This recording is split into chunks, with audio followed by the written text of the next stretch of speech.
آج کا جو ہمارا وظیفہ ہے وہ سورۃ ملک ہے۔ یہ وظیفہ ہر قسم کی پریشانی سے نجات حاصل کرنے کے لیے نہایت ہی مفید ہے۔ اگر آپ اس وظیفے کو کر لیں گے، آپ کی زندگی میں کسی قسم کا کوئی پریشانی نہیں آئے گی، اور کیسا سکون اور اطمینان ملتا ہے یہ آپ خود ہی دیکھ لیں۔ آپ کے تمام جائز حاجات پوری ہوں گی۔ آپ نے اس وظیفے کو کس طرح کرنا ہے، اس بارے میں آپ کو تفصیل سے بتائیں گے۔ کیونکہ یہ وظیفہ سورۃ ملک کے ساتھ ہے، اس لیے سب سے پہلے ہم اس کی کچھ اہم باتوں پہ روشنی ڈالتے ہیں جو کہ بہت ضروری ہیں، اور ساتھ ہی ساتھ سورۃ ملک کی فضیلت کے بارے میں بھی جانتے ہیں۔ سورۃ ملک کی فضیلت اور خصوصیات میں بہت سی احادیث بیان ہوئی ہیں۔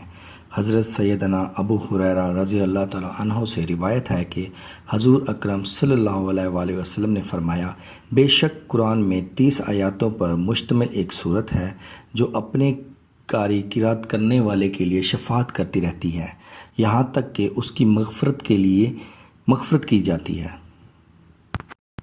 یہ سورۃ ملک قبر کے عذاب سے بچانے والی ہے۔ اگر اس کو پڑھنے والے کے پاس عذاب کے فرشتے آنا چاہیں تو یہ ان کو روکتی ہے، اور اگر وہ فرشتے دوسری طرف سے آنا چاہیں تو یہ اس طرف سے بھی جا کر دوبارہ سے روکتی ہے، اور یہ فرماتی ہے کہ اس کے پاس مت آؤ، یہ مجھے پڑھا کرتا تھا۔ فرشتے عرض کرتے ہیں، ہم اس کے حکم سے آئے ہیں جس کا تو کلام ہے۔ تو وہ فرماتی ہے، ٹھہر جاؤ، جب تک میں اس کے پاس ہوں تب تک اس کے پاس نہیں آنا۔ اور باری اللہ تعالیٰ میں حاضر ہو کر اپنے پڑھنے والے کے لیے ایسا جھگڑا کرتی ہے کہ مخلوق میں کسی کو ایسا جھگڑے کرنے کی طاقت نہیں ہے، یہاں تک کہ وہ اس کی مغفرت کروا لیتی ہے، اور عرض کرتی ہے کہ مجھے وہ پڑھتا تھا تو نے اسے نہ بخشا۔ وہ فوراً جنت میں جاتی ہے اور وہاں سے ریشمی کپڑے، آرام دہ تکیے، پھول اور خوشبوئیں ساتھ لے کر آتی ہے، اور آ کے فرماتی ہے، مجھے آنے میں تھوڑی سی دیر ہوگی، گھبرائے تو نہیں۔